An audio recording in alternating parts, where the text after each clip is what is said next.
going to share my workflow for heat pressing t-shirts using DTF films. So here I have the gang sheet. A gang sheet is a file you create based off the specs of your DTF printer. This particular sheet is a 22 by 96 inch sheet.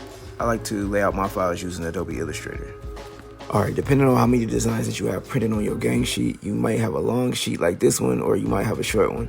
But what you want to do is just unroll it and cut every piece of art out very carefully so that each piece that you plan on heat pressing is separate from all the other pieces of art on that gang sheet.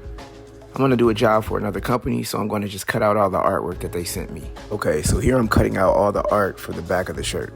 I'm measuring out the placement on the t-shirt and heat pressing the DTF film to push the ink into the t-shirt fabric. I removed the t-shirt from the heat press after 15 seconds or so, and I let it cool for another 15 to 30 seconds or until it feels cool to the touch. I carefully removed the film from the t-shirt. Once again, make sure it's completely cool before you remove the film. If it's still warm, the ink will come up and you may mess around and ruin the artwork. You don't want to do that.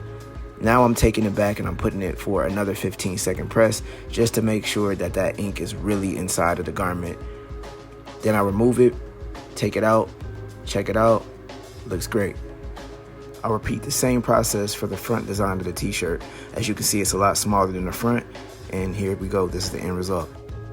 Another satisfied client.